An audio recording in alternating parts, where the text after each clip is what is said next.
এ আমার কলিজার টুকরা খিলগা নন্দীপাড়ার বাইরা, আজকে 7ই নভেম্বর 2025 বাজানরে 3 মিনিটের ভিতরে পুরা মক্কার মধ্যে কথাটা ছড়িয়ে পড়ল। আগামীকালকে ইশারের সময় আমার নবীর পিঠের মধ্যে বাড়ি দেবে আবু আক্কাস, ধনাঢ্য পরিবারের ছেলে, এত বড় একজন ধনাঢ্য পরিবারের পোলা, নবী যারে অনেক ভালোবাসতেন, আজকে সে নবীরে মারবে। বাজান আবু বকর রাতের অন্ধকারে 11টার পরে আবু আক্কাসের বাড়িতে গেছে। আবু আক্কাসের বিবি বলে স্বামী বাসায় নাই, মসজিদে গেছে।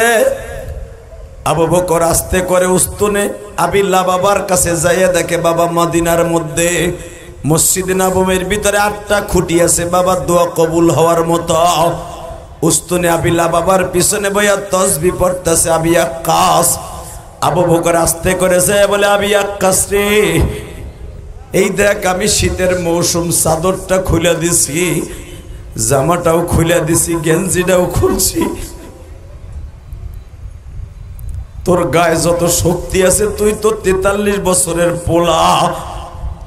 আমি আবু বকর প্রায় 60-এর কাছাকাছি বয়স, কারণ আমার নবীর বয়স যদি 63 বছর হয়, আমার বয়স 61।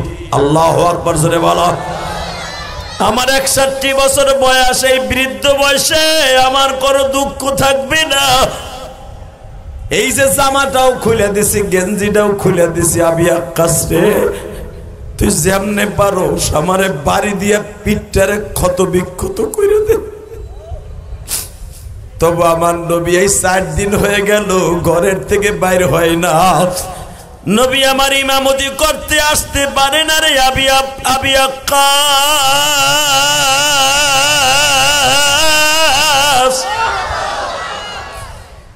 আমার এতিম নবীর গায়ে জীবনে একটা মশা মাছি পড়ে নাই, যদিও মশা মাছি পড়তো চুমা দিয়া চলিয়ে যাইতো।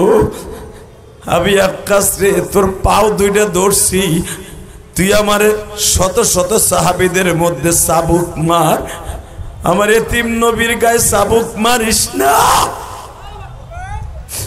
আবু আক্কাস বারবার বলে সুযোগ চিরদিন আসে না, একবারই আসে, এই সুযোগ হাতছাড়া করতে রাজি না। আবু বকর বলে তাইলে কি তুই মুনাফিক হয়ে গেছুস? আমি মুনাফিক হইছি না মুমিন হইছি দেখা যাবে আগামী কালকে ইশারের পরে। আল্লাহু আকবার জোরে বলতে থাকো। এ খিলগার নন্দীপাড়ার ভাইরা, এই মুহাম্মাদিয়া হাফিজিয়া মাদ্রাসায় 7ই নভেম্বর মাগরিবের নামাজের পরে শত শত হাজার মানুষ চোখের পানি ফেলাইয়া নবীর ইশকের প্রমাণ দেখাইয়া দিবা। নবীজি যদি আপনারে আমরা পাইতাম, জীবন দিয়ে ভালোবাসতাম। হযরত আবু বকর ওমরের বাড়িতে যায় বলে, ওমর রে, অন্তত তোরে সবাই ভয় পায়, আবু আক্কাস ভয় পায়া হয়তো একটু থাইমা যাবে। হযরত ওমর তরবারি 2টা 2 হাতে লইয়া আবু আক্কাসের বাড়িতে যায় বলে, এই তরবারি আমি তোর পার কাছে রাখলাম, আমার তরবারি পৃথিবীতে কোনোদিন কারো পার কাছে রাখি নাই। এমনকি আমি ওমর জীবনের তরবারি পার কাছে রাখা মানে কাপুরুষের বর্ণনা দেয়া। আমি ওমর একবারে কাপুরুষ হইয়া ছোট বাচ্চার মতো তোর কাছে মাপ চাই। তুই জানোস না রে আবু আক্কাস, নবীর মাথা কাটার জন্য গেছিলাম আমি সকাল 11টায়, 11:30টায় আমার নিজের মাথা দিয়া তরবারি নবীর কদমে রাইখা সেদিন থেকে ওয়াদা করছিলাম যে এই তরবারি আপনার পায়ের উপরে রাখছি, এই তরবারি যদি কেউ আপনার ঘাড়ে উঠাইতে চায়, ওর ঘাড় দুনিয়ায় তার বডির সাথে থাকতে পারে না। এ কলিজার টুকরা ভাইরা, আমার মাওলারে চোখের পানি দিয়া দেখায়া দাও। আবু আক্কাস বলে, ওমর রে, তুমি মক্কার ছেলে, আমি মদিনার ছেলে, বাহাদুরি দেখাবা না, টোডো টোমরো, সুযোগ সবসময় আসে না। তো শয়তানের কবরটা দেখার জন্য গেলাম বদরে। দেখবার পরে একজন আলেম আমারে কইতেছে আমার একটা বড় পাথর দেন। কয় কে? কয় ওর কবরের উপর মারমু। বাজান রে, কেন এই কবরের উপরে মারতে চায়? কারণ বেঈমান আমার নবীর অনেক মেরেছে। একদিন সকালবেলা আমার নবীরে বেঈমান দাওয়াত দিছে। আল্লাহু আকবার বলেন। দাওয়াত দিয়ে নিয়ে কয় ভাতিজা, তোরে আমি দুইটা কথা বলার জন্য দাওয়াত দিছি। কয়টা? এক নম্বরে আমি তোর জবান থেকে শুনতে চাই তুই এই দেশ ছাড়বি কবে, এই মক্কা কবে ছাড়বি। দুই নম্বরে তোর কাছে বলতে চাই ভাতিজা, তুই দাওয়াত ও তাবলীগের কাজ বন্ধ করবি কবে। নাউজুবিল্লাহ বলে না। বাসান রে, আমার নবী কি কোনোদিন দাওয়াতের কাজ বন্ধ করার লোক? কথা জোরে কর না কে? আরো জোরে জোরে। কোন দিন আমার নবী দাওয়াতের কাজ বন্ধ করার লোক না। আরে সাধারণত এই নন্দীপাড়ায় এমন লোক আছে যারা দাওয়াত ও তাবলীগের কাজ করে, চরমোনাই যায় আল্লাহর কুতুবের ওখানে ব্যাটারি চার্জ দেওয়ানে লেগে। ওহারে যদি কেউ বুকের উপর পাড়া দিয়েও গুলি করতে চায় যে চরমোনাই আর যাইতে পারবি না, ওই পাগল রে কেউ ঠেকায় রাখতে পারবে না। ঠিক না? ঠিক। এই যে আসতেছে এই মাসের 24, 25, 26, 27, 27, 28 যেই পাগলগুলো যাবে 26, 27, 28 চরমোনাইর মাঠ থেকে যারা টেস্ট পাইছে, যারা মজা পাইছে, এই মজার থেকে কেউ তাদের সরাইতে পারবে না। ঠিক না? ভালো করে বুঝেন তো। আমার নবী হলো দাওয়াত ও তাবলীগের পাগল। বেঈমান যতই বলুক দাওয়াত ও তাবলীগের কাজ করতে পারবি না। পৃথিবী একদিকে, আমার নবীর দাওয়াত আর একদিকে। কথা কন না কেন? আবু লাহাব আমার নবীর চাচা ছিল। আর চাচা আবু লাহাব একদিন ডেকে ডেকে বলে, ভাতিজা, তোর যন্ত্রণায় আজকে আমরা অস্থির হয়ে গেলাম।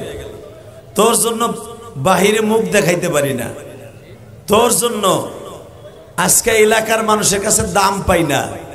তোরে একটা কথা কই, কি? হয়তো তুই আমাকে মাইরে ফেলা, নয় তোরে আমরা মাইরে ফেলাই। নাউজুবিল্লাহ বলেন না। বাজান, আমার নবী কি মাইরে ফেলানো জিনিস? আহারে, আমার নবী এমন একজন মানুষ ছিলেন, আমার নবীর চেহারার দিকে তাকাইলে গুনাহ ঝরে যাইত। ইমানের হালাতে একবার তাকাইলে চোখের জ্যোতি বাড়ত। সুবহানাল্লাহ বাড়ি যেয়ে কইয়েন। আমি আবার বলছি, বাজান রে, আমার নবী এমন একজন মানুষ, একবার যদি আমার নবীর দিকে কেউ নেক সুরাতে তাকাইতো, একবার তাকাইতে দেরি আছে বাবা,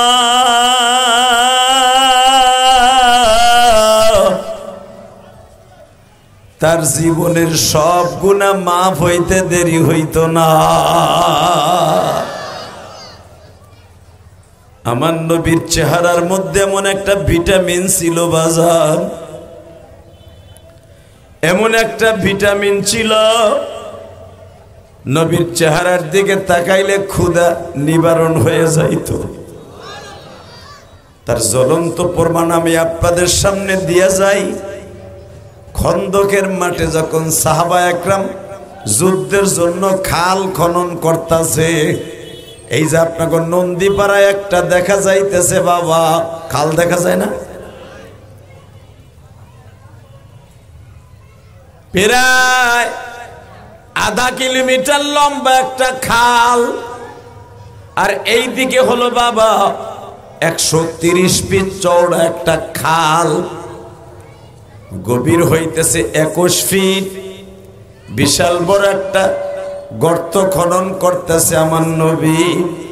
যেন এই খালকে ওভারটেক করে আবু সুফিয়ানের বাহিনী মদিনার পরে আক্রমণ করতে না পারে।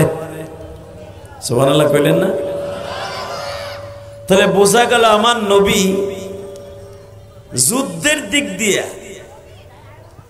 সারা পৃথিবীতে যত সেনা প্রধান আছে, যারা যুদ্ধের কোয়ালিটি সম্পন্ন একজন সেনা প্রধান, তাদের মধ্যে আমার নবী সর্বোচ্চ সর্বোত্তম। ঠিক না বেঠিক? খাল খনন করলে বেঈমান গুলো ওই পার থেকে এইবার আসতে পারবে না। এইটা আপনি কি মনে করলেন? এই বুদ্ধিটা কই থেকে পাইল আমার নবী? মক্কার ভিতরে, মক্কার মতো জায়গা যেখানে আমার নবীর এই বুদ্ধিটা কে দিল যে আপনি যদি এখানে গর্ত খনন করেন, চারিদিকে পাহাড়, মাঝখানে এই রোডটা পুরোটা খাল খনন করে রাখেন, যেন ওরা খাল ওভারটেক করে আপনার সাহাবীদের পর আক্রমণ করতে না পারে। সুবহানাল্লাহ। খাল খনন করতে গিয়ে 15 দিন সময় লাগলো। কয়দিন? জোরে কর। 15 দিন সময় লেগে গেল আমার নবীর। প্রায় 1000 থেকে 1500 সাহাবী খাল খনন করতেছে। এবার দিলটা নরম করবেন। পানি আনছে না? সাহাবীরা যখন খাল খনন করতেছে, খাল খনন করার সময় আহা, বিশাল বড় একটা শিলাখণ্ড, পাথরের খণ্ড।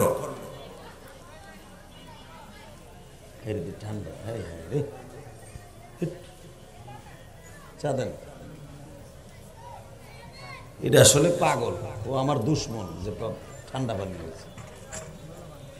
আল্লাহ হেফাজত করুক, জোর করে আমিন।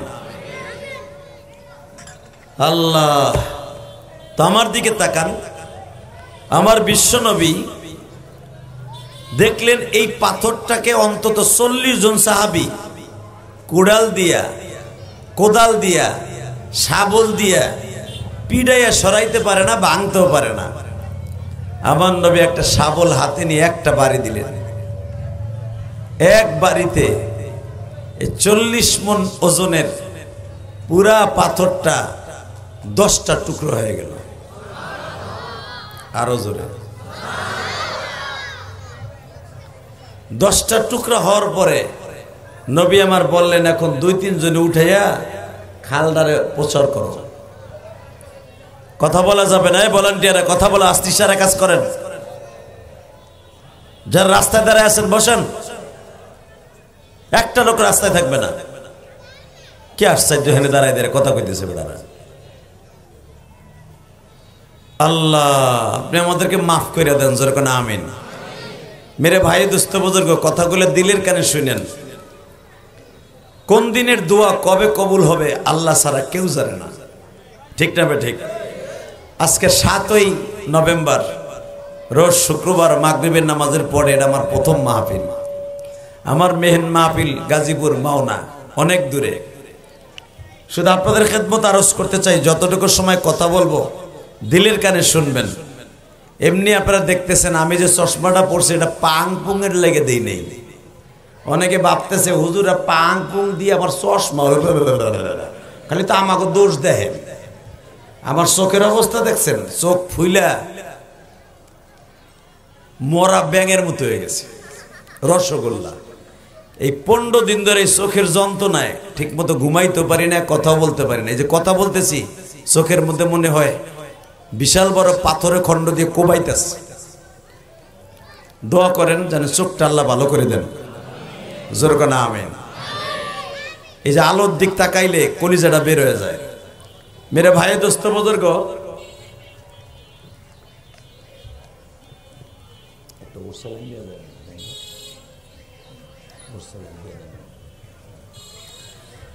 আল্লাহ ইসলাম এত সহজে আসে নাই বাজান। ইসলাম এই নন্দীপাড়া সহজে আসে নাই। এই ঢাকা নন্দীপাড়া ঐতিহ্যবাহী একটা জায়গা, ইসলাম এত সহজে আসে নাই। ইসলাম অনেক কষ্টে আইছে, কথা ঠিক না ঠিক? আল্লাহু আকবার জোরে বলেন তো। আমার নবীরে দেখলে অনেক মানুষ আসছিল পাগল হয়ে যাইত। মা এসে একদিন আমার নবীরে গোসল করাইতেছে, খুব ডইলে ডইলে আদর করে। এই বুড়া চাচারে তো জীবন ও চাচি একদিন গোসল করাই দেয় নাই, দিছে? ওই যে এমন কইতেছে, না দেয় নাই। কইতে দিব, আপনি জীবনে দিচ্ছেন নি বিডিরে? একটা সাবান তাই বুড়া বয়সে কিনে দেন নাই মিয়া? বিডিরে এখনো বুড়া বয়সে কিলায় ঘুষায় পাড়ায়, টাউয়া ধরে টানে, দাঁত মাত ঘুষাইয়ে লড়াই চারাই ফেলায়, ওই বিডি কি দিব গোসল করাই? আমার নবী ও বিবিদেরকে নিয়ে এক প্লেটে খাইতেন। আমার নবী কোনোদিন বিবিদেরকে রাইখা 2 প্লেটে খায় নাই। আল্লাহু আকবার বলেন তো। আমার নবী কোনোদিন 2 বালিশে ঘুমায় নাই। নবীর বিবিদের বাসায় বালিশ ছিল কোল বালিশ। আমরা যেটা কোল বালিশ কই, এটা ছিল নবীর মাথার বালিশ। নবীর বিবিরা কোনোদিনও নবীর ছাড়া আলাদা কোনো বালিশে ঘুমায় নাই। আর আমাগো বউরা এক বালিশে ঘুমান তো দূরের কথা, যদি রাত্রে একটু টাচ লাগে, টাচ লাগার সাথে হে গরমের ভিতর ওদিক ঘুরে হতো। আর যদি স্বামী বিড়ি খোর হয়, কইতে বাদ দয় মুখ ওদিক ঘুরেও ভাষায় দিক ঘুরে, কথা কর না কে? হ্যাঁ। আর আমার নবী এমন একজন মানুষ ছিলেন, আমার নবীর সাথে মেসকম্বারে ঘেরান আসতেন। নবীর বিবিরা তাকায় থাকতেন, আমার নবী কখনো এর মধ্যে ঢেকুর দেয়, এবারে এবারে পেন্টু এ ওরে ধরে যাতা দেন তো, কই যাচ্ছে? ওর পোটলার নেশায় ধরছে, ও কেন এদিকে আছে, কথা কর না কে? পোটলার নেশায় যেগুলো ধরে, এগুলো হুজুর আর খাজুর এর দেখেনি। নবী ওখানে ওয়াজ করলো দৌড় মারো, কথা কর না কে? কেউ ওঠার চেষ্টা করবেন না, সময় কিন্তু কম। শুধু আপনাদের খেদমতে আমার নবী সম্পর্কে একটু বুঝাই, থিংস দিয়ে যাই। যদি নবীর সুরাতে কেউ জীবনে একটা দিন গঠন করতে পারেন, আল্লাহর কসম নবীর গাড়িতে জান্নাতে যাবেন। নবীর কথা শুনে যদি কেউ সুবহানাল্লাহ জোরে বলেন, আপনার আমল নামায় এই সারা দুনিয়ার মধ্যে যত জায়গা আছে নেকের দ্বারা ভরপুর হয়ে যাবে। কলিজার টুকরা যুবক ভাইরা, জীবনে তো কত সময় নষ্ট করলা, মোবাইলের পিছনে, সেরির পিছনে, মদের পিছনে, পোটলার পিছনে। সব সময়টা এক জায়গায় করে এক পালায় দাও, আর এই মাদ্রাসার মাহফিলে মাত্র 1টা ঘন্টা এক পালায় দাও। এই 1টা ঘন্টার শূন্যস্থান কোনোদিন পুরো হইব না। অতএব আমার দিকে তাকাও, এই মদিনাতুল মুহাম্মাদিয়া মাদ্রাসার এই এতিমখানার ঐতিহ্যবাহী আপনাদের উত্তর নন্দীপাড়া রসুলবাগ মসজিদ সংলগ্ন এই খিলগাঁয়ের ঐতিহ্যবাহী একটা জায়গা। এখানে আমি এইবার দিয়ে মনে 4 বার আইলাম। আলহামদুলিল্লাহ বলেন। আল্লাহ, এই মাঠটা খুব বরকতপূর্ণ মাঠ। এখানে আমি গুনাহগারের মতো লোক, মাঠটা যদিও ছোট্ট, কিন্তু এখানে যারা বসবাস করে অধিকাংশ নবীর পাগল, অধিকাংশ আমার আল্লাহর পাগল। তাহলে মাগরিবের টাইমে এত লোক হইবে আমি কল্পনাও করি নাই। বলেন তো আল্লাহু আকবার। আল্লাহ, এখনো যারা দোকানপাটে রাস্তাঘাটে ঘোরাফেরা করতেছে, গো বাড়িঘর তুমি চিনো, ওই বেটারে তুমি একটা ধাক্কা দিয়ে হয়তো খালের মধ্যে ফেলাই দাও, নাহলে প্যান্ডেলের ভিতরে নিয়ে ধাক্কা দিয়ে ফেলাও। জোর কোনা আমিন। ইলিয়াস রহমান জিয়াদি ইশারে নামাজের আযান হইলে থাকবো না। শুধু একটা কথার উত্তর দিতে হবে, এই জমিনটা কার? হুকুম চলে কার? ওই আল্লাহ আছে না? আছে। এবার আমি দেখবো নবীর প্রেমিক কয়জন আছেন, ওই রাস্তার প্রেমিক কয়জন, আর নবীর প্রেমিক কয়জন, আর আমার প্রেমিক কয়জন। রেডি? ওই দেখো এই রাস্তার দিক চাইয়ে দিছে। বাসন্দে মা আয়েশা বলতেছেন, নবীজি আপনার একটু মনটা চাই, ডইলে ডইলে একটু গোসল দেই। আমার নবী বললেন, আয়েশা রে, আমার শরীরটা আজ পর্যন্ত কাউরে দেখাই নাই। প্রশ্ন আসতে পারে, বউ কি নবীর শরীর দেখে নাই? না গো বাবা, আমার আল্লাহর নিষেধ ছিল, নবী আপনার এই বডিটা অন্য পুরুষের মতো না। আল্লাহু আকবার জোরে বলতে হবে, কারণ আপনার পিঠের মধ্যে 2 ঘাড়ের মাঝখানে একটা মোহরে নবুয়াতের চিহ্ন আছে। এইটা তো দুনিয়ার সব মানুষ দেই নাই। এ আমার নন্দীপাড়ার বাইরা,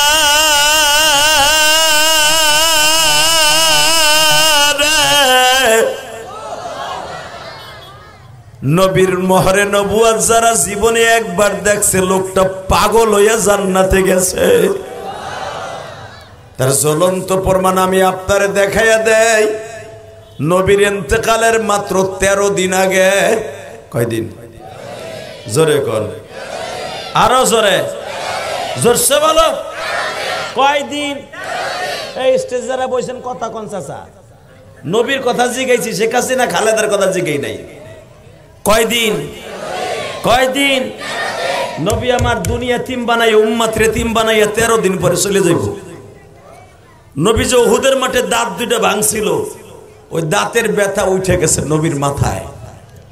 ওই যে এক ইহুদি মহিলা নবীরে বিষ খাওয়াইছিল, ওই বিষের ক্রিয়া আমার নবীর মাথায় উঠছে। নবী মাথা তুলতে পারে না, পাগলের মতো চিল্লায়। নবীর মাজার মধ্যে বল নাই, গিরার মধ্যে বল নাই। ইমামতি করতে গেলে আমার নবী কেমন কেমন যেন মাথাটা ঘুরায়। এরকম ভাবে চলে গেল বাবা 7 দিন। 7 5 কত হয়?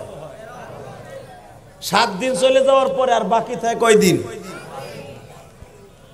আরে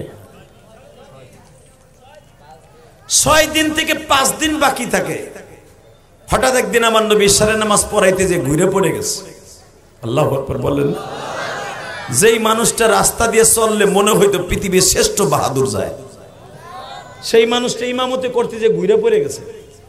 স্টেজের ভিতরে, মসজিদের ভিতরে ঘুরে পড়ে গেছে। সাহাবীরা নবীর বসা অবস্থায় নামাজ কমপ্লিট করলেন। মারহাবা বলেন। নবী আমার বললেন, সাহাবীরা আমি মনে হয় আর মসজিদে আসতে পারব না, তোমরা যে কোনো একজন ইমাম বানাই নিও। এই কথাটা শোনার পরে কি আপনাকে কষ্ট লাগে না? যেই মানুষটা 11টা বছর ইমামতি করছে, আজকে সেই যায় নামাজটা খালি। আপনার আমার কাছে তো নবীর প্রেম নাই, সাহাবীদের কাছে এমন প্রেম ছিল, নবীর যায় নামাজের দিক তাকাইলে পাগল হয়ে যাইত। বাজান এবার দিলটা নরম করে দেখেন এক ফোঁটা পানি আসে কিনা। আমার বিশ্ব নবীর যায় নামাজটা বাবা আবু বকরের জন্য খাস হয়ে গেল। নবী যেই মুসাল্লায় নামাজ পড়াইতেন, মুসাল্লাটা সাইড করে রাইখা দিয়া আবু বকর নতুন একটা খেজুরের পাটি বাবা বিছাইয়া নামাজ পড়ায়। এ আমার কলিজার টুকরা খিলগা নন্দীপাড়ার বাইরা, আজকে 7ই নভেম্বর 2025 মাগরিবের নামাজের পরে দিলটা নরম করে দেখায় দাও। নবীর আশেক যারা ছিল বাবা, নবী আজকে ইমামতি করতে পারবে না, বাসায় চলে যাবে। তাইতে যদি এত খারাপ লাগে, যারা নবীর পিছনে নামাজ পড়তো তাদের কেমন লাগতো? বাজান প্রায় 10,000 সাহাবী মসজিদে নববীর ভিতরে নবীর পিছনে নামাজ পড়তো। আজকে আমার নবী ঘরে চলে গেছে ফজরের থেকে, আর নবী আসে না। বাজান সরমনে আল্লাহর কুতুব যেদিন মারা গেল আপনারা জানেন, বৃষ্টি হইতেছিল সরমনের মাঠে। অনেক পাগল গুলা বাবা বাস বায়া বায়া দাম দাম করে তালের বিষের মতো জমিনে পড়ছিল। অনেক পাগলগুলি তারে ঠান্ডা করতে চাইছিল, ঠান্ডা করতে পারে নাই। ঠিক হযরত ওমরের মতো বাহাদুর নবীর মৃত্যুর কথা শুনে পাগল হয়ে যায়। যে একবার বলবে আমার নবী মারা গেছে, তারে আমি মেরে ফেলবো। আল্লাহু আকবার জোরে বলতে পারলেন না? যে বলবি নবী মারা গেছে ওরে মেরে ফেলবো আমি ওমর। তাহলে বুঝুন সাহাবীদের হাল কি অবস্থা হয়েছিল। তো এই বাচ্চাগুলো কথা বলে, এই এখন ভলান্টিয়ার এখানে দাঁড়াও তো ছোট ভাই। এই যে একজন হাত পিছর দিক দিয়ে চোরের মতো খাড়া রয়েছে, বেটা কিচ্ছু কয় না। আল্লাহ কবুল করুক, সরকার আমিন। এই হুজুর একজন খারান তো আল্লাহর ওলি, ওই ব্রিজেতে একজন খাড়া করান তালবে এলেম যে কোনো হরান দিবেন এখান থেকে অটো রিক্সা যাওয়ার সময়। আল্লাহ বাবা কষ্ট হইতেছে আপনাদের, আমার খুব কষ্ট হয়, এমনি মাথা খুব যন্ত্রণা। ওই বাহিরের আউট সাউন্ড আসলে আমি কথা বলতে পারি না। আল্লাহ আমাদের সবাইকে মাফ করে দিক, জোরকার আমিন। টনটা বাড়াও ছোট ভাই, টনটা বাড়াও, টন টন। হে কলিজার ভাই আমার, বেশটা হালকা বাড়াও, শুধু আমার দিকে তাকাও। তো যখন 5 দিন পর্যন্ত নবী মসজিদে আসে না, ঠিক 12ই রবিউল আউয়াল আমার নবী আজকে চলে যাবে। জোরে কোন মারহাবা, আরো জোরে কোন, আরো জোরে। আল্লাহ যারা নবীর কথা শুনে কানবে এদের সবাইকে তুমি মাফ করে দিবা, এদের ছেলে মেয়েদের কলি বানাই দেবা, দূরে হ্যাঁ এখানে থাকে। এ কলিজার দাদা আমার, এ কলিজার টুকরা খিলগার ভাইরা, পৃথিবীতে একজন মাত্র মানুষ ছিল যার চেহারার দিক তাকাইলে ক্ষুধা লাগতো না। আরো জোরে কর। তো আমার নবী 5 দিন পর্যন্ত ঘরের মধ্যে বসা, মাথার যন্ত্রণায় উঠাইতে পারে না। তো নবীর ইন্তেকালের 5 দিন আগে, 13 দিন আগে নবী অসুস্থ হয়েছে, আর মাত্র 5 দিন বাকি, ঘরের থেকে বেরোতে পারে না। ইন দি মিন টাইমে নবী সবার কাছ থেকে মাফ চাইতেছে। বাবারা রে, সাহাবীরা রে, আমার হয়তো যাওয়ার টাইম হয়ে গেছে, তোমরা আমারে মাফ করে দিও। সুবহানাল্লাহ জোরে কইলেন না? নবীর একজন সাহাবী, সে নবীর হাতে চুমা দিয়ে কয়, হুজুর আমি আপনারা মাফ করতে পারতাছি না, আপনি আমার কাছে একটা দিক দিয়ে ঋণী আছেন। নবী আমার চোখগুলা বড় বড় কয়, বাবারে আমি জীবনে কারো পরে ঋণ রেখে যাইতে রাজি না। বাবা আমি তোমার কাছে কি ঋণী আছি বলো তো? নবী আপনি একটা যুদ্ধে যাওয়ার সময় আপনি যে ঘোড়ার উপর উঠছিলেন, তখন আমি আপনার ঘোড়ার উপর ওঠার জন্য আমি আমার হাত পাইতে দিছিলাম, আপনি আমার হাতে পাড়া দিয়ে উঠছিলেন। তো আপনি যখন ঘোড়া উঠবেন, ঘোড়ার চাবুক মারার সময় ওই চাবুকটা ঘোড়ার পিঠে না লাগে আমার পিঠে লাগছিল, 4টা দাগ হয়ে গেছিল, রক্তগুলা লাল হয়ে গেছিল কাপড়। হুজুর আমার ওই ব্যথাটা এখন আমি বলতে পারি না। হুজুর আমার কাছ থেকে যদি আপনার মাফ চাইতে হয়, আপনাদের সবার কাছে মাফ চাইতেছেন, আমার একটা দাবি, আমি আপনার পিঠে একটা চাবুকের বাড়ি মারব। আল্লাহু আকবার বললেন না? আমার নবী মুস্কি হাইসে দিয়া কয়, একটা বাড়ি মারলে কি আমার মাফ করে দিবা? হ্যাঁ, আপনি তো বলছেন আল কতল বিল কতল আল আনফা বিল আনফা। যদি কেউ নাক নষ্ট করে দেয় ঘুষি দিয়া, তুমিও তার নাক নষ্ট করে দাও। আর সিন্ন বিল সিন, তুমি যদি কাউরে দাঁত ভেঙে দাও, শরিয়াত হলো তার দাঁতটা ঘুষি দিয়ে ভেঙে দাও, এটা হলো শরিয়াত। বুঝলেন না আমার কথা? কোরআনে আল্লাহর হুকুম।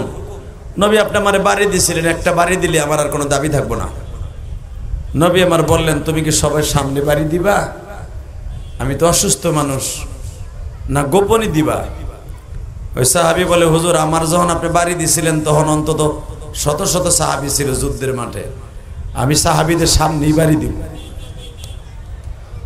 বাজানরে মাত্র 3 মিনিটের ভিতরে পুরো মক্কার মধ্যে খবরটা ছড়িয়ে পড়ল।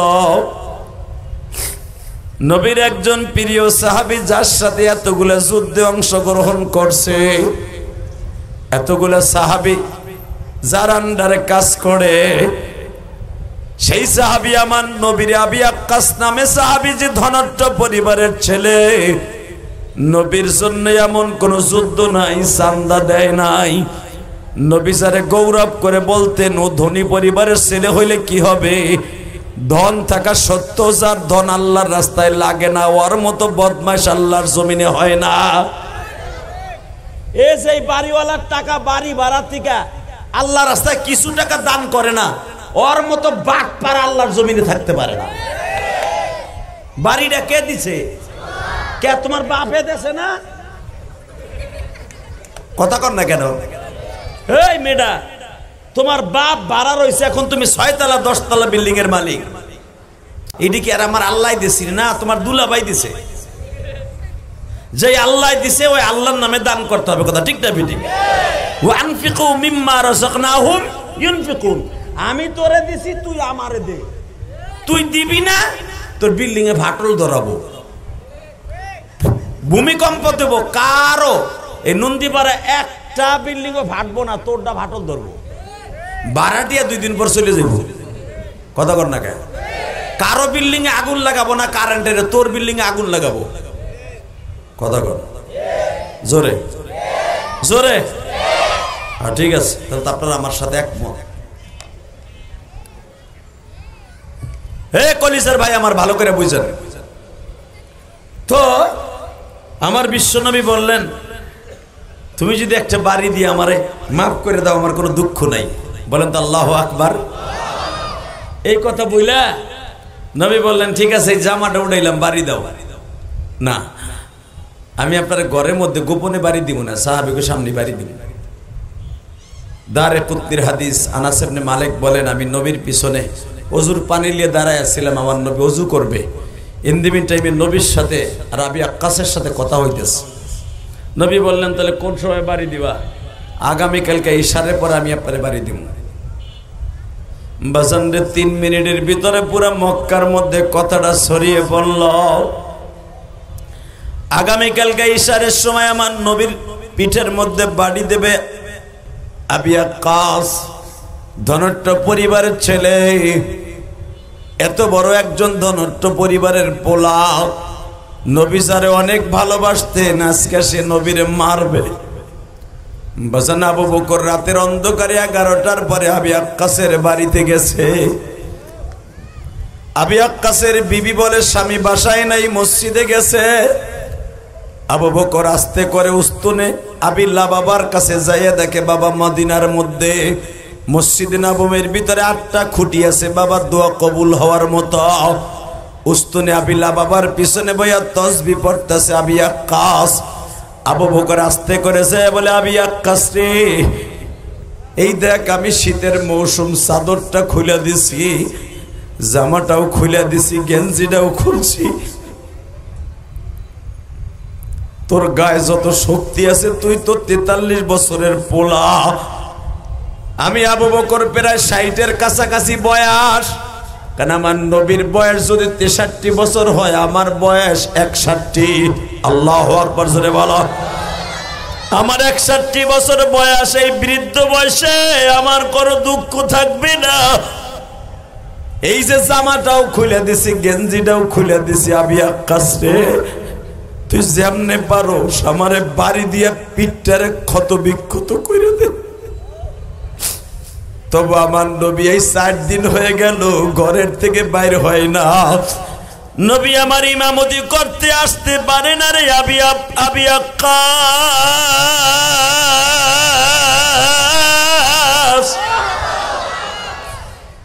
আমার ইতিম নবীর গায়ে জীবনে একটা মশা মাছি পড়ে নাই, যদিও মশা মাছি পড়তো চুমা দিয়া চলিয়ে যাইতো। আবি আক্কাস রে, তোর পাও 2টা ধরছি, তুই আমার শত শত সাহাবীদের মধ্যে চাবুক মার, আমার এতিম নবীর গায়ে চাবুক মারিস না। আবি আক্কাস বারবার বলে, সুযোগ চিরদিন আসে না, একবারই আসে, এই সুযোগ হাতছাড়া করতে রাজি না। আবু বকর বলে, তাইলে কি তুই মুনাফিক হয়ে গেছুর? আমি মুনাফিক হইছি না মোমেন হইছি দেখা যাবে আগামীকালকে ইশারের পরে। আল্লাহু আকবার জোরে বলতে থাকা। এ খিলগায়ের নন্দীপাড়ার ভাইরা, এই মুহাম্মাদিয়া হাফিজিয়া মাদ্রাসায় 7ই নভেম্বর মাগরিবের নামাজের পরে শত শত হাজার মানুষ চোখের পানি ফেলাইয়া নবীর ইশকের প্রমাণ দেখাইয়া দিবা। নবীজি যদি আপনারে আমরা পাইতাম, জীবন দিয়ে ভালোবাসতাম। হযরত আবু বকর ওমরের বাড়িতে যায়, বলে, ওমর রে, অন্তত তোরে সবাই ভয় পায়, আবি আক্কাস ভয় পায়া হয়তো একটু থাইমা যাবে। হযরত ওমর তরবারি 2টা 2 হাতে লইয়া আবি আক্কাসের বাড়িতে যায়, বলে, এই তরবারি আমি তোর পার কাছে রাখলাম, আমার তরবারি পৃথিবীতে কোনোদিন কারো পার কাছে রাখি নাই। এমনকি আমি ওমর জীবনের তরবারি পার কাছে রাখা মানে কাপুরুষের বর্ণনা দেয়া। আমি ওমর একবারে কাপুরুষ হইয়া ছোট বাচ্চার মতো তোর কাছে মাপ চাই। তুই জানোস না রে আবি আক্কাস, নবীর মাথা কাটার জন্য গেছিলাম আমি সকাল 11টায়, 11:30টায় আমার নিজের মাথা দিয়া তরবারি নবীর কদমে রাইখা সেদিন থেকে ওয়াদা করছিলাম, যেই তরবারি আপনার পায়ের উপরে রাখছি, এই তরবারি যদি কেউ আপনার ঘাড়ে উঠাইতে চায়, ওর ঘাড় দুনিয়ায় তার বডির সাথে থাকতে পারে না। এ কলিজার টুকরা ভাইরা আমার, মাওলারে চোখের পানি দিয়া দেখায়া দাও। আবি আক্কাস বলে, ওমর রে, তুমি মক্কার ছেলে, আমি মদিনার ছেলে,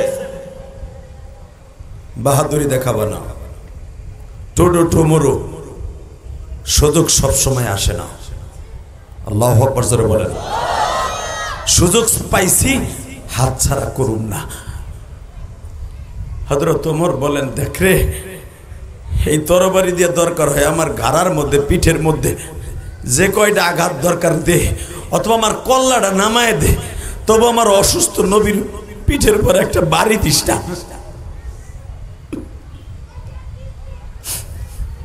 আবার কলিজার টুকরা খিল গায়ের বাইরা, আমি জানি যারা আশেকে রাসূল তাদের চেহারার মধ্যে এখন কালো বর্ণ হয়ে যাবে। আমার নবীর কথা শুনে চোখের মধ্যে পানি জমা যাবে। বাজান রে, শুধু আমার সাথে একটা ওয়াদা দেন, এই জামানায় যদি কেউ বলতো বাইতুল মুকাররমের ইমাম সাহেব আব্দুল মালিক রে আমি একটা চাবুক দিয়ে বাড়ি দিব, আমার মন বলে কওমি মাদ্রাসার আলেমগুলা ওরে পিটাইয়া দুনিয়ার থেকে খতম করত। কথা কন না কেন? এশিয়া মহাদেশের মধ্যে শ্রেষ্ঠ আলেমদের মধ্যে আব্দুল মালিক সাহেব একজন। ইনায়েতুল্লাহ আব্বাসীর একটা সামসা বাটপার, সে আব্দুল মালিক সাহেব কয় বইটা মৌলবী, বইটা বিসি মৌলবী। আরে আব্দুল মালিক সাহেবের একটা ছেলে যদি মুইটা দেয়, তুই বাইসে যাবি গা। কথা কন না কেন? এত পরিমাণ ছাত্র আব্দুল মালিকের। আব্দুল মালিক সাহেব এমন একটা বইটা বেড়াবো, এই বাচ্চাগুলা আমার দিক তাকাও বাবা, তোর আল্লাহর ওলি, জোরে কর মারহাবা। এই বাচ্চাগুলো একদিন আল্লাহর ওলি হয়ে যাবে, যেদিন আমি থাকবো না।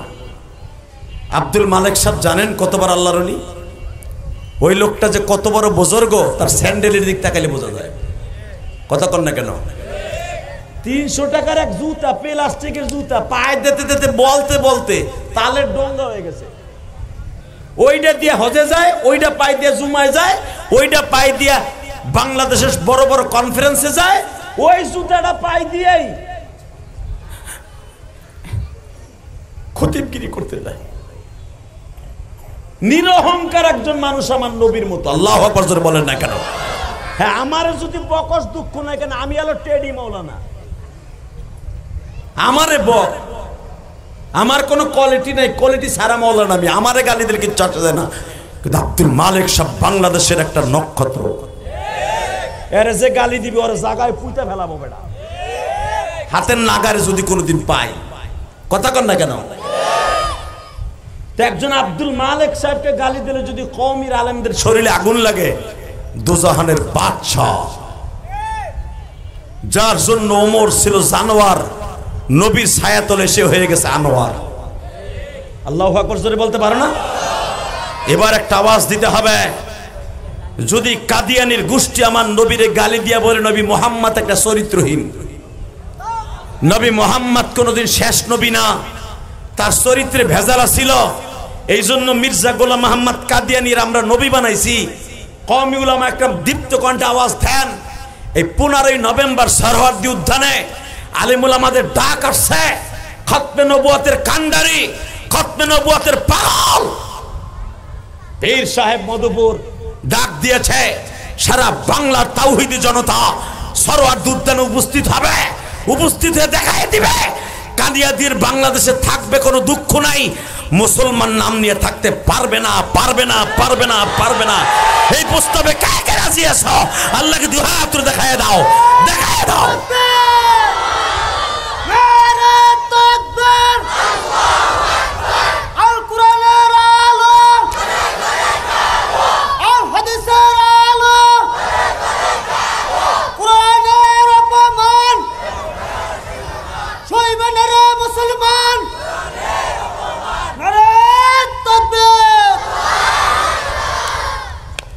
অনেক চাষা আছে বইয়া বইয়া চাষির চিন্তা করতেছে যে চিল্লা নিজে দিমু যদি মরে জায়গায় বুড়ির অবস্থা কি হইব। এ বুড়া, এই তাকবীর দেয়া তোমার জন্য ফরজ ছিল। আল্লাহু আকবার জোরে বলো তো। কোরআনের অপমান, বিশ্ব নবীর অপমান সইবে না রে মুসলমান। এই শব্দটা বলা প্রত্যেকটা মুসলমানের জন্য ফরজ। বেড়া কাদিয়ানীদের মুসলমান ঘোষণা দেয়া এটা বলা ফরজ। কাদিয়ানি কাদিয়ানি, হে উলামা কেরাম জোরে, কাদিয়ানি কাদিয়ানি, লিল্লাহে তাকবীর। নামাজ রোজার চাইতে বেশি ফরজ এই শব্দটা বলা বেটা। কারণ নামাজ রোজা কবুল হওয়ার জন্য মেন শর্ত হলো বিশ্ব নবীর আখেরি নবী বলে মানা। কাদিয়ানীরাও নামাজ পড়ে, কাদিয়ানীরাও রোজা রাখে, তারাবি পড়ে, সব করে ওরা, ওরা হজও করে, কিন্তু ওরা কাফের কেন? বোঝা গেল ওরা নবীর মানে না। এই জন্য তুমি আর আমি মানি, এটা উচ্চারণ করতে হবে জবান দিয়া, ইকরার বিল লিসান। আল্লাহু আকবার জোরে বলতে হবে। খালি মনে মনে বিশ্বাস করে নবী শেষ নবী, এতে কাজ হবে না। ইমানের শাখা হলো জবান দিয়েও স্বীকার করতে হবে বেটা। লিল্লাহে তাকবীর, আর শুন নাই, লিল্লাহে তাকবীর, কাদিয়ানি কাদিয়ানি, কাফের কাফের, কাদিয়ানি কাদিয়ানি, কাফের কাফের। ডক্টর ইউনূসকে বলবো, আপনারা শেখ হাসিনা খালেদা সুদখোর কয়, আমরা হুজুররাও কইছি, এখনো কই। সুদ আপনি খাইছেন, এখনো খাইতেছেন, কথা কন না কেন? গ্রামীণ ব্যাংক যতদিন বাংলাদেশে থাকবে আপনার সুদের খাতায় নাম থাকবে। সব উলামা একরাম বলতে হবে, কিন্তু আল্লাহ পাক আপনার ক্ষমতার মস্তদে বসিয়েছেন, আপনার কোনো ভোটের দরকার নাই। কথা বলে না কেন? আপনি নির্ভোটের প্রধান উপদেষ্টা। আপনি যে ইলেকশন করবেন, ইলেকশনেরও সিস্টেম নাই। আপনার ভোট কমিয়ে যাবে, কাদিয়ানীদেরকে কাফের ঘোষণা দিলে এটারও সমস্যা নাই। আপনার এগুলো লাগবেই না। আপনার যেটা লাগবে, শেখ হাসিনা খালেদার দলের যারা আছে, হুজুরগো দলের যারা আছে, জামাত ইসলামালাগো লাগবে কাদিয়ানীগো ভোট, এমপি হওয়ার লেগে। মনে রাখতে হবে, আপনার তো আর ভোট লাগবে না। আপনি মরার আগে একটা কাম করে যান, আপনার এই সরকারের আমলে কাদিয়ানীদেরকে কাফের ঘোষণা দিয়ে যান। অন্তত আল্লাহ পাকের রসুলে আপনার গুনাহ মাফ করে দিতে পারে। কথা ঠিক না বেঠে? তাকান এইদিকে, ওই আল্লাহ এখন আসে না নাই? আবি আক্কাসকে বলা হলো, তোর পাও দুইটা ধরছি, আমি ওমরের কল্লা উড়াই দেয়, কবি নবীর গায়ে একটা আঘাত করিস না। আবি আক্কাস বলতেছে, সবসময় সুযোগ আসে না। ওমর চিন্তা করলো, তোর যদি আমি কবর দুই টুকরা বানায় হেলাই, নবী শুনতে পাইলে কষ্ট পাবে, কারণ নবীর সাথে তার ওয়াদাবদ্ধ, আগামীকালকে পিটানি দিবে। অতএব আমি ওমর হয়তো না পারলেও নবীর কলিজার টুকরা জামাই আলীরে পাঠায় দিই। মারহাবা বলেন। আলীরে হয়তো আমার মেজাজ গরম ছিল, কিছু বইলে ফেলছে উল্টা সিধা। আবি আক্কাস মনে হয় আমার কথায় কষ্ট পাইছে, তুই একটু যায় যা, তোর ছেলে মেয়ে দুইটা লয়ে যা, তুই তোর 500টা সন্তান লয়ে যা, দেখ একটু মায়া লাগে কিনা। আলীর তখন 5টা সন্তান। মারহাবা বলেন। ফাতেমার 5টা সন্তান। হযরত আলী 3টা সন্তানদের সাথে লইয়া আবি আক্কাসের বাড়িতে গেলেন। হাসান, হোসাইন, মোহসেন 3জনকে লইয়া যখন আবি আক্কাসের বাড়িতে গেছে, ইন দি মিন টাইমে আবি আক্কাস দরজায় দেখেই বলতেছে, ভাইরে এটা কথা কই, আলী যেই উদ্দেশ্য আসছো, সুযোগ সবসময় আসে না, সুযোগ সবসময় আসে না, তোমার সুযোগ কাজে লাগবে না। আমার সাথে নবী ঋণী আছে, আমি ওয়াদা করছি আগামীকালকে ইশারে পরে নবীর একটা চাবুক দিয়ে বাড়ি দিব। নাউজুবিল্লাহ বলেন না? বাজানরা এখন চোখের পানি ফেলবেন। আলী বললেন, তোর যত মনে চায়, আমার হাসান হোসেন রে তোমার সামনে প্রেজেন্ট করলাম, যতগুলা বাড়ি মন চাই দিয়ে দাও। আবি আক্কাস বলতেছে, অন্যায় তো আর দুধের বাচ্চা হাসান হোসেন করে নাই, তোমার ছেলে মোহসেন করে নাই, তোমার মেয়ে জাইনাব করে নাই, অন্যায় করছে তোমার শ্বশুর মুহাম্মদ, বিচার হবে তার। ও আমার নন্দীপাড়ার ভাইরা এখন চোখের পানি ফেলায় কাঁদবা। সমস্ত সাহাবীরা বাবা একবারে স্তব্ধ হয়ে গেল। পুরো মদিনার মধ্যে পাগলের সুরাত হয়ে গেল। ফাতেমা বারবার চিল্লায় আর আলীকে বলে, তুমি একটু যাইয়া বুঝাইয়া কও, সে যেন কখনোই আমার অসুস্থ বাবার পিঠের মধ্যে বাড়ি না দেয়, আমি ফাতেমা কিন্তু স্ট্রোক করে মারা যাব। বেজান রে, আবি আক্কাস কারো কথা শুনে না। আবি আক্কাস ইশার পর্যন্ত অপেক্ষা করতেছে। এমনকি আবি আক্কাসের বড় ছেলে বাবা দাঁড়ায় বলে, আব্বা তুমি যদি নবীর গায়ে বাড়ি মারো আমি কিন্তু তোমায় বাবা বলে পরিচয় দিব না। আবি আক্কাসের বিবি বলে, তুমি যদি কোনোদিন নবীর দিকে বাড়ি দেয়া তো দূরের কথা, চোখ তুলে তাকাও, আমি কিন্তু তোমার ঘর করব না। তুমি নবীরে বাড়ি দিয়ে কিন্তু ঠিক থাকতে পারবা না, নবীর গায়ে আঘাত করে তুমি ঠিক থাকতে পারবা না। ও আমার আশিকে রাসূল ভাইরা, এবার একটু প্রমাণ করে দেখাইয়া দাও না। আবি আক্কাস বলে, সুযোগ সব সময় আসে না, বউ কথা কবি না, থাকবি কি যাবি জানি না। তাহলে নবীরকে আঘাত করবা তুমি? যা বেটা কর, তারপরে তোরে বুঝাম। আল্লাহু আকবার, জোরে কর। যা, তুই আগে নবীরে একটা বাড়ি মাইরায়, তারপরে দেখামু তোরে, তোরে আমি খুন করবো। যা। এবার কাঁদবেন যুবক ভাই, গুনাহ করতে লাগবে 60 বছর 70 বছর, আর আমার মওলার মাফ করতে লাগবে 1 সেকেন্ড টাইম। 1 সেকেন্ড টাইম লাগবে। অন্তরের খবর কে জানে? যদি আমার নবী জানতো যে আবি আক্কাসের মনের মধ্যে কি আছে, তাহলে নবী গায়েব জানতো। কথা কন না? গায়েবের খবর কে জানে? আবি আক্কাসের মনে কি আছে কে জানে? এর দ্বারা বোঝা যায় নবী গায়েব জানতেন না। ভালো করে বুঝেন হাদিস। আবি আক্কাস মাগরিবের নামাজ পড়ছে, বাবা আসরের নামাজ পড়ছে, বিশ্ব নবীর অসুস্থ শরীর লয়া জল চকির উপরে বসছে। সাহাবীরা একজন আর একজনের দিকে কানা ঘোষা করে, তলে কেউ মুনাফিকদের কাছ থেকে টাকা খাইয়া নবীর অপমান করতে চায়। ওমর তরবারি ফিট করে ফেলছে, যদি একবার আঘাত করে আবি আক্কাসরে মসজিদে নববীর বাইরে যাইতে দিব না, আরে 2 টুকরা করে ফেলবো, তোরা চাইয়ে দেখবি। বাজানরে, সাহাবীরা একজন আর একদিকের দিকে পাগলের মতো হয়ে গেছে। আমার নবীর জামাটা উঠাইছে, আবি আক্কাস নবীর জামাটা উঠানো দেখা চাবুকটারে ফেলে দিয়া নবীর মাজাটা শক্ত করে ধরিয়া বুকের মধ্যে চাইবা ধরে বলে, নবী গো, আপনি কেমনে ভাবলেন এই রহমতের গায়ের মধ্যে আমি কেমনে একটা চাবুকের বাড়ি দেই? নবী যারে দেইখা বাবার কোটিপতি সম্পদ ছেড়ে দিয়ে আসছি গো নবী।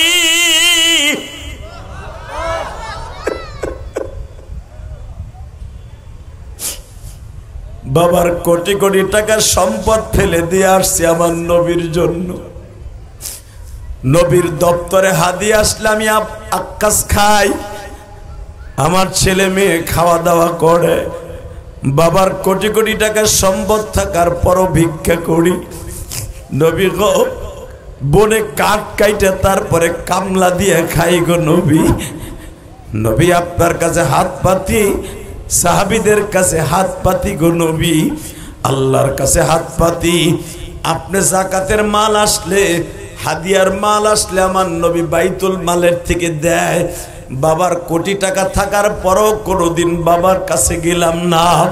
আপনি কেমনে ভাবলেন গো নবী?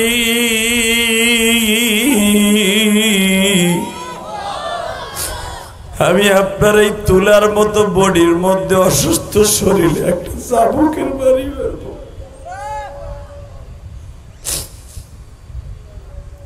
বাজানরে, আবি আক্কাস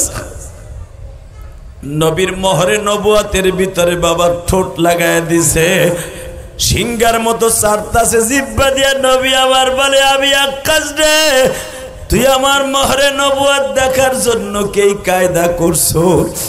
আবি আক্কাস বলে, নবীজি, আপনি একদিন বলছিলেন আমার মোহরে নবুয়াত আমার বিবিরাও সবাই দেখে নাই, মোহরে নবুয়াত যার চোখে পড়বে তার জন্য জান্নাত অজীব হয়ে যাবে। নবী আপনার বডিটা আজপদ্য কেউ দেখে নাই। নবী আপনার এই পিঠটা দেখার জন্য আমি এই কায়দা করছি।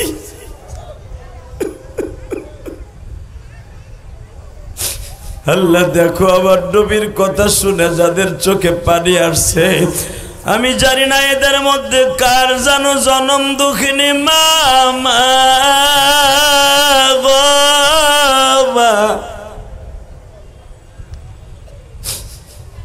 মার মতো দরদি এই জগতে কেউ নাই গো আল্লাহ। এখানে অনেক আলেম ভাইরা আছে, হেফজখানায় পড়ছে, মাদ্রাসায় পড়ছে, মায়ের হাতের খাবার আর খাইতে পারে না। আল্লাহ তুমি তাকায় দেখো আমার মতো যারা মা মা বলে কান্দে, আহারে বাবা আমার দিকে তাকায়া থাকবা, দুই ফোঁটা চোখের পানি ফেলাই আল্লাহরে দেখায় দিবা। আবি আক্কাস যদি আমার নবীর মোহরে নবুয়াতে চুমা দিয়া যদি বাবা চির জান্নাতি হয়ে যাইতে পারে, আবি আক্কাসের কথা শুনে যদি তোমার চোখে পানি আসে, হযরত ওমর দৌড়ে আসিয়া আবি আক্কাসে বলে, আবি আক্কাস রে, তোর মতো কায়দা তো জীবনে আমিও করতে পারি নাই রে। তুই যে এই কায়দাটা করছর আমি কোনোদিন বুঝতে পারি নাই রে আবি আক্কাস।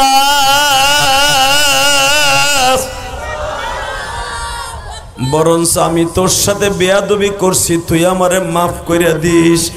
ও আমার নন্দীপাড়ার ভাইরা, খিলগাঁয়ের ভাইরা, আমি দেখতেছি মাগরিবের নামাজের পরে আজকে 7ই নভেম্বর, জুমার দিন শেষ হয়ে মাগরিবের পরে অনেকের চোখে পানি, অনেকের চোখের পানি মুছতাছেন বাবা।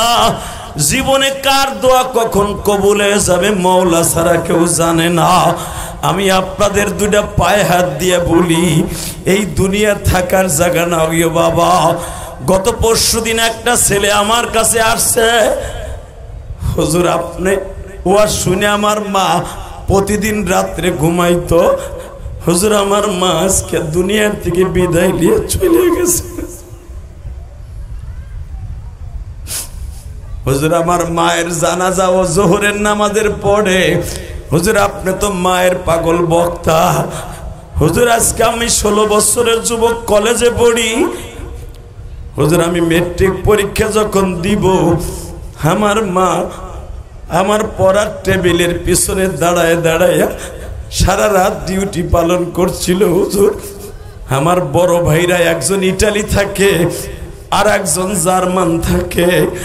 হুজুর আমি ছোট, সবে মাত্র মেট্রিক পাস করিয়া কলেজে ভর্তি হয়েছি। হুজুর হুজুর আমার মা আমারে ছাইরা চইলা গেল, আমি কেমনে লেখাপড়া করবো হুজুর?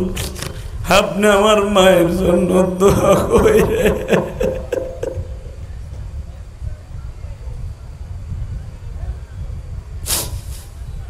আমার নন্দীপাড়ার বাইরা, খিলগাঁয়ের বাইরা, ওই ছেলেটার বুকটা যদি তখন ভারিয়া দেখতে পারতাম, মায়ের জন্য কত ব্যথা রে মা রে।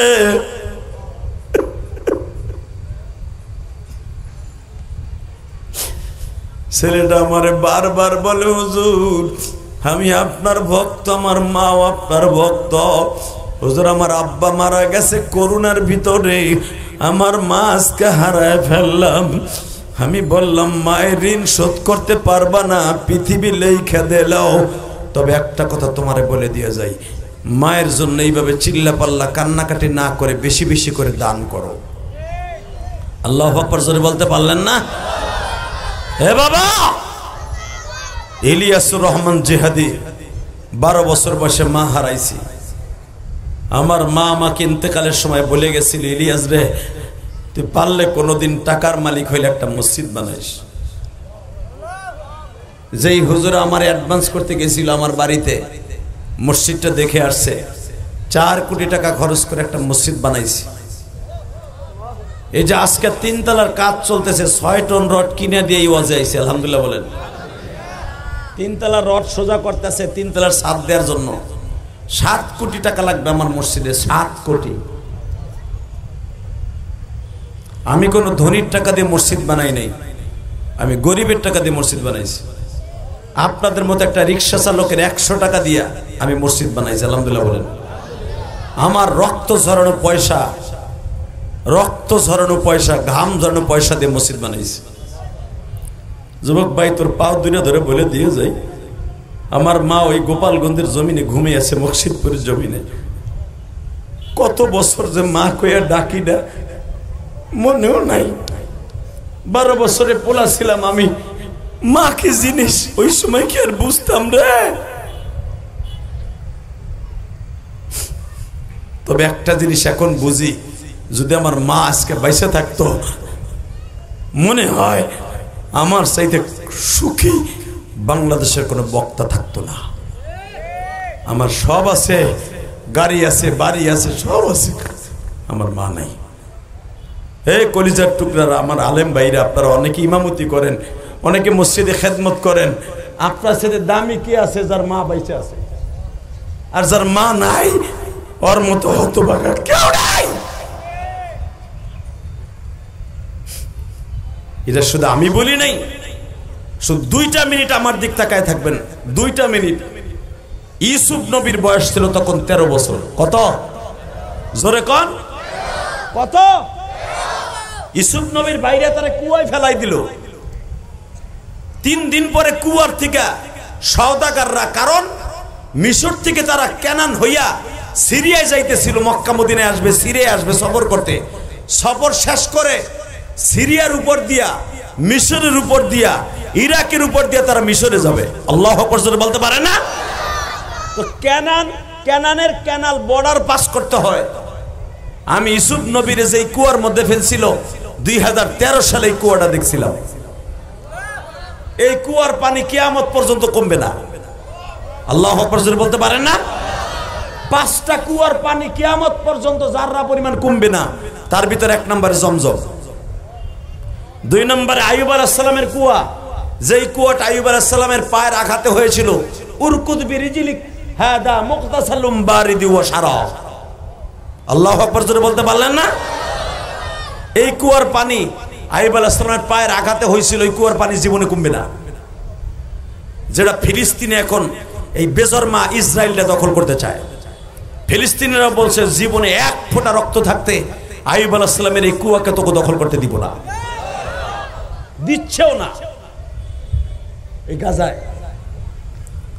সময় কম, শুধু আমার দিক তাকায় থাকবেন, কোনো দিকে ঘাটটা ঘুরাবেন না। ইন দ্য মিন টাইমে আল্লাহ আইয়ুব আলাইহিস সালাম, ইয়াকুব আলাইহিস সালামের সন্তান ইউসুফ আলাইহিস সালাম 3 দিন পরে সওদাগাররা ইউসুফরে উঠাইছে বালতি দিয়ে টাইনা, চামড়ার বালতি দিয়ে টাইনা উঠাইয়া হের বাইরা দৌড়ে কয়, এটা আমাকে চোরা গোলাম, চুরি করে এখানে বাকছে, এটা আমরা বিক্রি করে এলাম। সওদাগর যিনি মালিক ছিল, মালিক ইবনে আওস, সে বলতেছে এই গোলাম কোনোদিন চুরি করতে পারে না। যারা আস্তে আল্লাহু আকবার বলবেন, মরার আগে বোবা হইয়া মরবেন। ওই যে আইতাছে ইলেকশন, ধানের শীষ আর দাড়িপালার হুজুর গো 32 দলের মার্কা, আর নৌকাও খারাইব দেখেন। কথা কন না কেন? আপনি ভাবতেছেন নৌকারে বাদ দিয়ে ইলেকশন করবে? সময় মতো দেখবেন খারাই গেছে গাউটা। কথা কন না কেন? বাংলাদেশ জোয়ার ভাটার দেশ, কখন কি হয়ে যাবে কিচ্ছু বুঝবেন না। তবে বাংলাদেশে একটা জিনিস হয়েছে, ফেসিস সরকারের খেদাইয়া একটা জিনিস হয়েছে, যদি কেউ আকাম কুকাম করে, আলেম ওলামার বিরুদ্ধে কথা কয়, আলেমদের জেলখানায় ঢুকায়, ওগো পিডাইয়া কেমনে মস্তাদ ছাড়া করতে হয় এটা মুসলমান বুঝে হালাইছে, ছাত্র সমাজ বুঝে হালাইছে, জনগণ বুঝে হালাইছে। যেটাই আকাম করবে দর সালারে।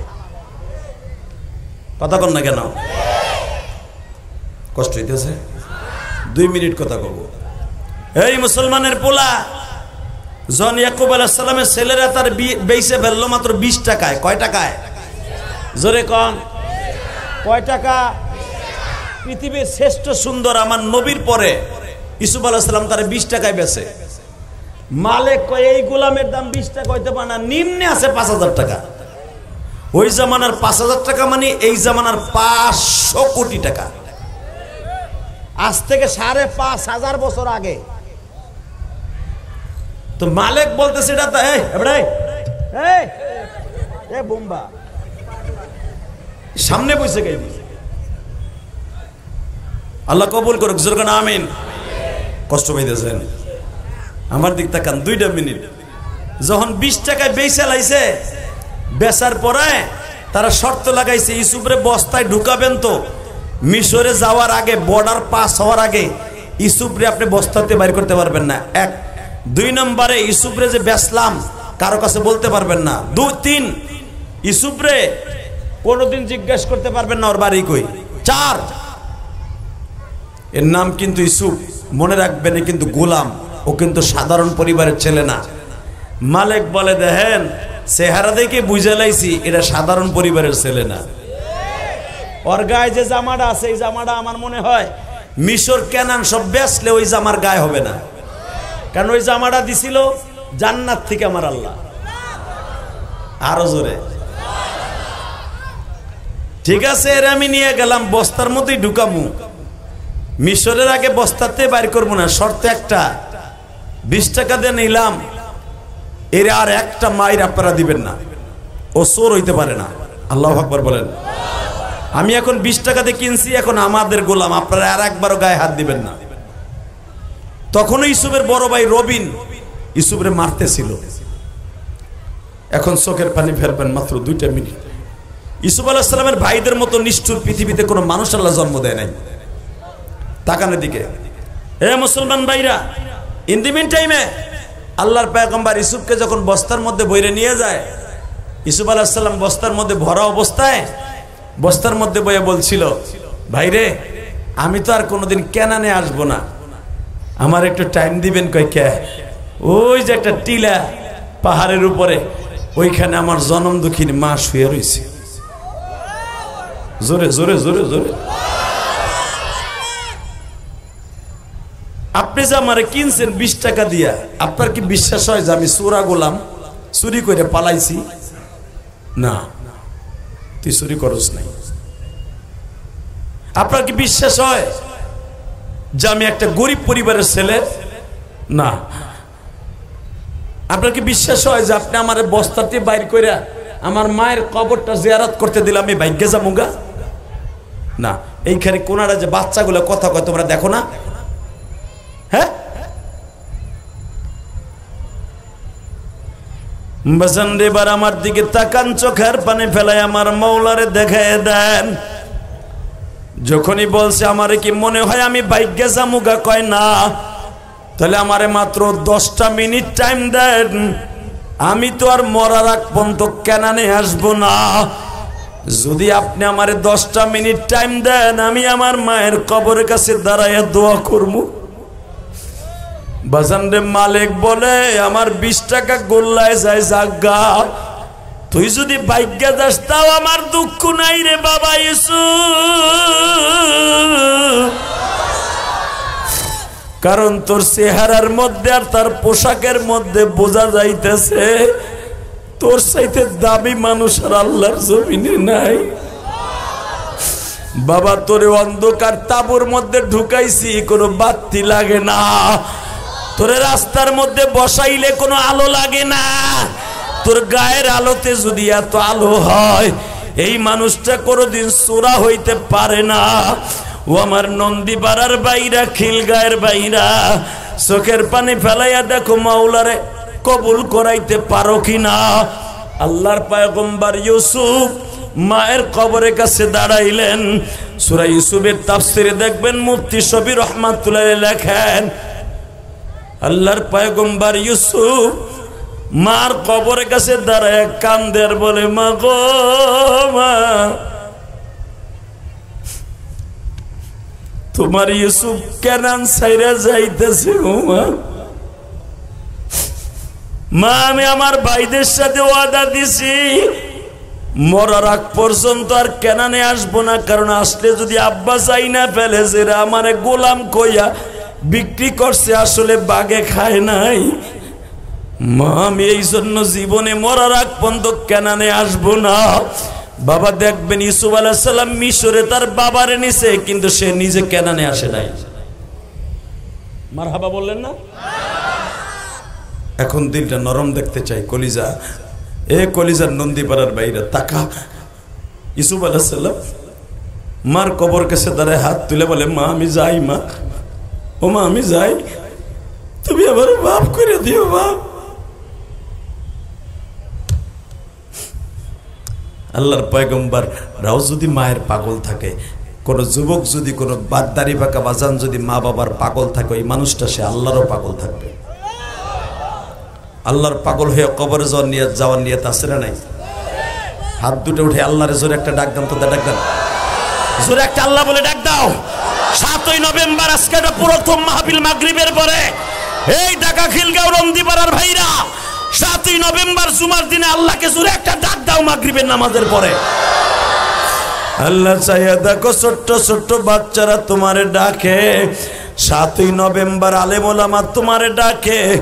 1.5 ঘন্টা আলোচনা করার পরে তোমার একটা পাগল ময়দান ছেড়ে যায় নাই।